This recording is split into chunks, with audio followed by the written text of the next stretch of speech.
Good evening. Welcome to South Asia Newsline. I'm Lepakshi Kurana. Here are the top stories we're tracking for you on Friday, the 23rd of December. India on alert for new variants as COVID wave sweeps China.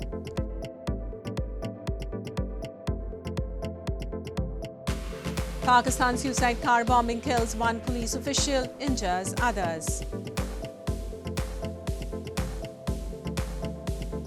And serial killer Charles Sobhraj walks free from jail in Nepal. And now for all the details, authorities across India have gone into alert mode as the centre government has advised ramping up COVID surveillance to look out for potential new variants that could emerge from the wave of infections sweeping neighbouring China.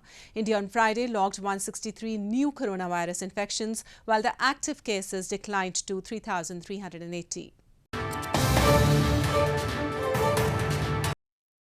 India's Health Minister Dr. Mansukh Mandavia on Friday chaired a high-level meeting with state health ministers on the COVID-19 situation and preparedness as the country has gone into alert mode amidst the recent surge in coronavirus cases in neighbouring China. The centre government earlier this week asked authorities across Indian states to keep a lookout for any new variants of the coronavirus and urged people to wear masks in crowded areas. People on Friday queued up at hospitals across the country to get themselves tested with rise in cold and cough infections amid the changing weather. Authorities have also started randomly testing 2% of international passengers at airports, as infections have also risen in countries like Japan, South Korea and the United States in recent days. The cases may increase, so we should be in a precautionary way so that we should avoid the spread of this virus. So anybody gets this virus, they should be isolated, and whoever have the severe symptoms, they should be admitted as early as possible to prevent the disastrous effects or to decrease the mortality and morbidity. India has also reported 4 cases of the Omicron subvariant BF.7, which is driving the huge COVID surge in China. The number of infections has, however, fallen sharply in the past few months. On Friday, the country logged 163 fresh infections, while the active cases has declined to 3,380. Meanwhile, residents of eastern Patna city visited vaccination centers to get their booster shots. The South Asian nation of nearly 1.4 billion people has administered more than 2.2 billion anti-COVID vaccine doses so far.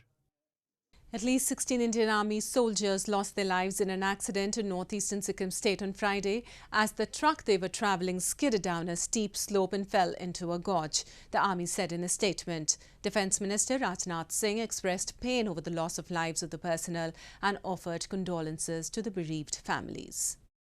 Moving on, suspected militants spread through a checkpoint in Pakistan's capital of Islamabad on Friday and blew themselves up as police gave pursuit, killing one officer and injuring several others. Islamabad Police Chief Suhail Zafar said the car did not stop when police tried to halt it. As they chased it, the people inside the car blew it up. 4 policemen and 2 civilians were injured, he said.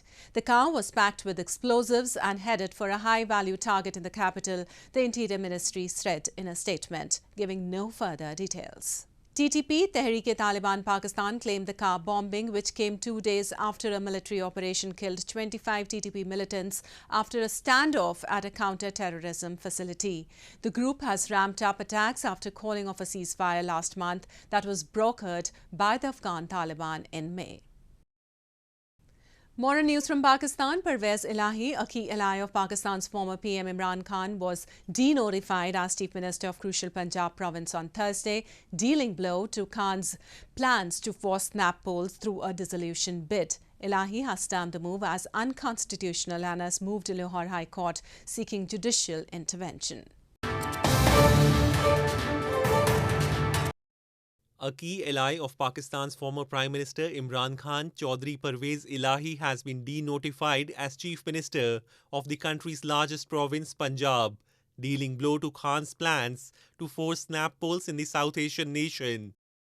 Punjab Governor Mohammad Baleegur Rahman, an appointee of incumbent Prime Minister Shehbaz Sharif, late on Thursday issued a notification to remove Elahi as Chief Minister.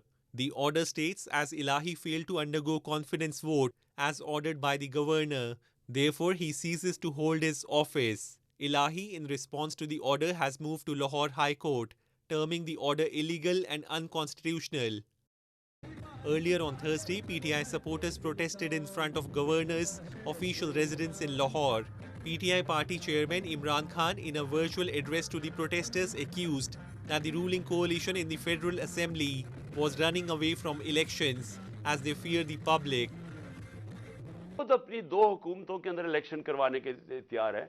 ये क्यों इतना ज़्यादा तमाशा, कभी governor rule लगा दो, कभी कहा जी हम वजीर चीफ मिनिस्टर को हटा देंगे। ये क्यों कह रहे हैं? क्योंकि ये डरे हुए हैं आवाम से। Imran Khan last week announced that he would seek to dissolve two provincial governments run by his PTI party and coalition partners before they resign from the federal parliament. Early polls are mandated to be held in such a scenario. Khan has been demanding snap polls since he was ousted in April after he lost a parliament's vote of confidence.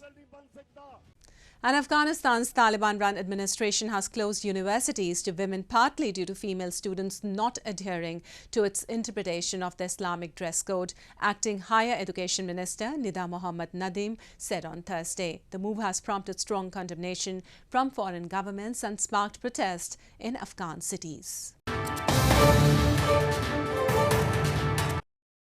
Acting Higher Education Minister Nida Mohammad Nadim told Afghan state broadcaster RTA on Thursday that Afghanistan's Taliban-run administration had closed universities to women partly due to female students not adhering to its interpretation of the Islamic dress code. Nadim said they took the decision as female students were not observing hijab and also over interaction between students of different genders taking place. He said discussions over female education were ongoing. The move prompted strong condemnation from foreign governments and criticism from some Afghans, sparking protests in Afghan cities. US Secretary of State Antony Blinken said that the Taliban were trying to sentence Afghanistan's women to a dark future without opportunity by barring them from attending universities. He called on the Taliban to reverse the ban. What they've done is to try to sentence Afghan women and girls to a dark future without opportunity. And the bottom line is that no country is going to be able to succeed, much less thrive, if it denies half its population the opportunity to contribute. And to be clear, and we're engaged with other countries on this right now, there are going to be costs if this is not reversed, if this is not changed. The Taliban-led administration had already drawn criticism, including from foreign governments, for not opening girls' high schools at the start of the school year in March, making a U-turn on signals it would do. The G7, the group of 7 wealthy nations, in a statement said gender persecution may amount to a crime against humanity. The backlash towards restrictions on female education is complicating the Taliban's efforts to gain formal recognition and the lifting of sanctions that are hampering the economy, diplomats say. And in news from Sri Lanka, a site that was once synonymous with anti-government protest in Sri Lankan capital Colombo has now become a Christmas wonderland with various carnival events lined up ahead of the festival. A public policy expert said it is a sign the government is using to demonstrate its control. A report. The Gulf Face Green Park, a site that was once synonymous with anti-government protests at the administrative centre of Sri Lanka's capital Colombo, has now become a Christmas wonderland. The park, just across the country's presidential secretariat, was host to thousands of anti-government protesters for months, who led an uprising this year over the country's worst economic crisis. On Wednesday evening, a massive Christmas tree composed of artificial lights could be seen occupying the space. A few carnival events such as Navy band performances and an army dog show were also held on the same ground. However, some were not impressed by the spectacle, maintaining defiance that the fight continues for the people. එදා තිබුණු element එකක් අද මෙතන නැහැ. ඒ තමයි ජනතාව. people කියන එක මෙතන නැහැ. ඒතර අද මෙතන ජනතාවගේ කැමැත්ත ජනතාවගේ අනුමැතිය කියන එක මොන දේ කළත් නැහැ. ඉතින් ඒගොල්ලෝ මේ ප්ලේස් එක මේ ෆිසිකල් මේ භෞතික ප්ලේස් එක ඕන තරම් ඒගොල්ලන්ට එන්ජොයි කරන්න පුළුවන්. නමුත් තාමත් මිනිස්සු ඉන්නේ ප්‍රශ්නවල මිනිස්සු ෆයිට් කරනවා. මිනිස්සු මේ ඔකියුපයි මූවමන්ට් එක නතර වුණාට මිනිස්සු ෆයිට් කරනවා. ඉතින් ඒ ෆයිට් එක අනිවාර්යයෙන්ම අපි මේ ආණ්ඩුව මේ සියල්ල වෙනස් කරන තැනට අපි මේ ෆයිට් එක ගෙනින එක ෆිසිකලි අපිට පේන්නේ නැති වුණාට මේ පොළවේ තාමත් ඒ ෆයිට් එක තියෙනවා. මිනිස්සුන්ගේ ප්‍රශ්නත් එහෙමම තියෙනවා. The public uprising, which saw protesters descending upon the presidential secretariat itself, led to the then president Gotabaya Rajapaksa's ouster in July. A policy expert said he believes that the Christmas Carnival is a sign the government is using to demonstrate its control. I think there are a couple of things that the government wants to establish. First and foremost, it wants to establish that it's very much in control and that this was the headquarters of this great Aragale. They have reclaimed the space. It's a public space, they've reclaimed it, and now it is being used to celebrate Christmas. Secondly, by doing that, they want to sort of say that, look, there is no question of any public disturbance or anything like that. The country is safe for people to come and invest, for tourists to come, all of that kind of thing. The island nation has witnessed mass shortages of commodities such as fuel and food, along with soaring inflation this year. But the situation is gradually improving. Government ministers have said, with economic growth expected by 2024. In news from Nepal, Charles Sobhraj, a convicted killer who the police suspect was responsible for a string of murders in the 1970s and 80s, walked free on Friday after Nepal Supreme Court ordered his release owing to his age and health. Charles, who was held in a high-security jail in Kathmandu since 2003, was also suspected of killing 2 foreign nationals in the Himalayan nation. Charles Sobhraj, a convicted killer who police suspect was responsible for a string of murders in the 1970s and 80s, walked free on Friday after nearly 20 years in prison in Nepal. The apex court of the Himalayan nation ordered his release owing to his health and age on Wednesday. 78-year-old Sobhraj, a French national, was taken to the immigration office in Kathmandu on Friday and was later expected to be deported to France. Sobhraj is suspected of killing more than 20 Western backpackers across Asia, usually by drugging their food or drink in the course of robbing them. He had been held in a high-security jail in Kathmandu since 2003 when he was arrested on charges of murdering 2 foreign nationals in the Himalayan nation. He, however, denies killing them and claims charges against him are based on assumption. Sobhraj was born to an Indian father and Vietnamese mother. He was also known as the Serpent because of his ability to disguise himself following his escape from a prison in India in the mid-1980s, where he was sentenced to 21 years imprisonment for murders. He was later caught and jailed in India until 1997 before he returned to France. And soccer fans in the Indian city of Kolkata organized a rally on Thursday to celebrate Argentina's win in the FIFA World Cup after a span of 36 years. Celebrations have continued across the world over the triumph of Argentina's team led by Lionel Messi.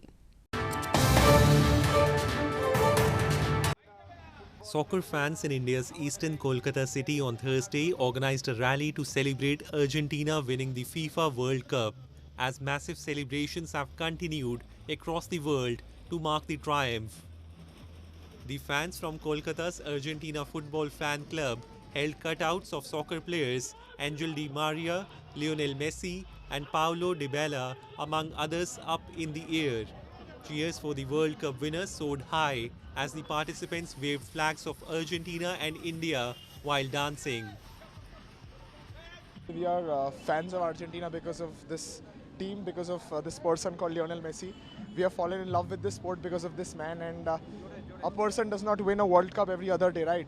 So in order to make the most of this opportunity, we all have gathered together here in Kolkata. On the streets of Kolkata, we have flooded the streets to support this man. 35-year-old Messi has burnished his reputation as one of the world's greatest ever with the win on December 18, as Argentina beat France 4-2 on penalties after a scintillating 3-3 draw after extra time. The win came for the country after a 36-year gap. This has cemented Messi's status as a legend among Argentines. Well, that's all we have for you from South Asia this evening. Now our viewers can watch the show on SouthAsiaNewsline.com. You can also visit us on Facebook.com/SAsiaNewsline and follow us on Twitter @SAsiaNewsline. That's all in tonight's edition. We'll see you same time next week. Have a great weekend. Good night.